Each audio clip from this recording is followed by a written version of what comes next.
Merhaba çocuklar, ben Bayce. Bugün size Pamuk Prenses ve Yedi Cüceler masalını okuyacağım. Uzak ülkelerden birinde bir kraliçe yaşarmış. Her yerin karlarla kaplı olduğu bir gece, kraliçe pencerenin önünde nakış işliyor ve hayal kuruyormuş.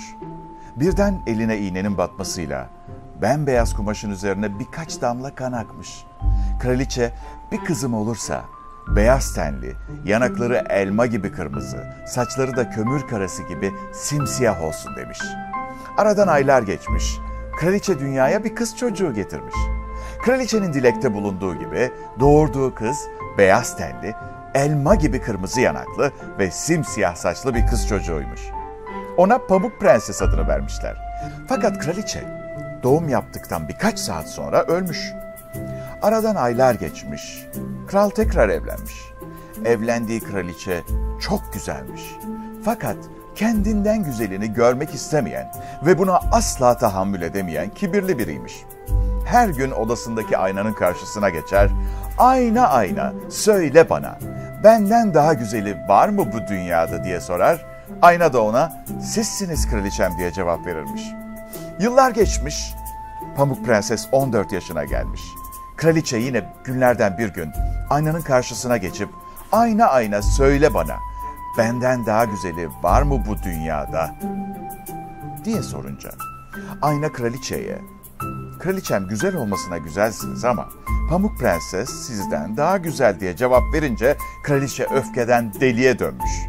Günlerce yemek yememiş, uyku uyumamış. Sarayın avcısını çağırmış, ona Pamuk Prenses'i ormana götürüp orada öldür. Kanıt olarak da bana kalbini söküp getir diye emir etmiş. Avcıya kraliçenin bu isteği akıllıca gelmemiş. Böyle bir şeyi nasıl yapabilirim? Kraliçenin emrine de karşı gelemem diye düşünmüş. Avcı Pamuk Prenses'i alıp ormana götürmüş. Bıçağını çıkartmış. Pamuk Prenses avcının niyetini anlayıp ağlamaya başlayınca avcı da ona kıyamayıp öldürmekten vazgeçmiş. Pamuk Prenses koşarak ağaçların arasında gözden kaybolmuş. Avcı bir hayvan avlayarak onun kalbini sökmüş, kraliçeyi ancak böyle kandırabilirim diye düşünmüş.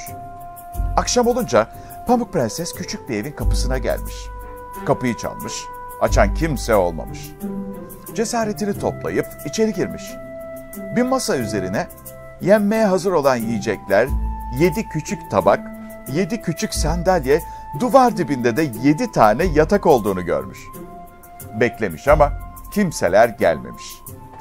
Pamuk Prenses çok aç ve yorgun olduğu için yemeklerden yemiş ve yataklardan birine yatıp uykuya dalmış. Birkaç saat sonra evin sahipleri gelmişler. Bunlar gümüş madeninde çalışan 7 tane cüceymiş. Cüceler eve girdiklerinde Pamuk Prenses'i görmüşler. Ne kadar güzel bir kız diyerek onu uyandırmaya kıyamamışlar.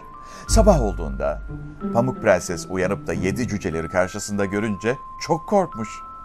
Bir süre geçtikten sonra onlardan kendisine zarar gelmeyeceğini anlayıp başından geçenleri tek tek 7 cücelere anlatmış.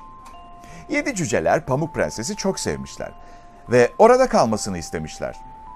7 cüceler işe giderken Pamuk Prenses'e, "Kapıyı kimseye açma, üvey annen senin yaşadığını öğrenirse gene öldürmeye kalkar," demişler. Kraliçe günlerden bir gün yine aynanın karşısına geçmiş. "Ayna ayna söyle bana, benden daha güzeli var mı bu dünyada?" diye sormuş. Ayna kraliçeye, "Buraların en güzeli sensin kraliçem. Lakin dağların ardında küçük bir evde bulunan Pamuk Prenses dünyalar güzeli," demiş.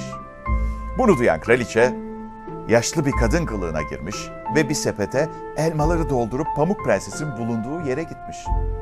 Oraya geldiğinde kapıyı çalmış. Pamuk Prenses içeriden seslenmiş. Yaşlı bir kadın çok yorulduğunu ve orada dinlenmek istediğini söyleyince iyi kalpli Pamuk Prenses tabii ki kapıyı açmış. Kraliçe ona sepetteki elmalardan birini uzatmış. Pamuk Prenses zehirli elmayı ısırır ısırmaz elma boğazına takılmış ve olduğu yere düşmüş. Akşam olduğunda 7 cüceler eve geldiğinde Pamuk Prenses'i uyandırmaya çalışmışlar. Ama bir türlü uyandıramamışlar. Pamuk Prenses'in başında günlerce ağlayıp durmuşlar. Pamuk Prenses'in öldüğünü düşünüyorlarmış ama onu gömmeye kıyamıyorlarmış. Ona camdan bir tabut yapıp yüksek bir tepeye koymuşlar.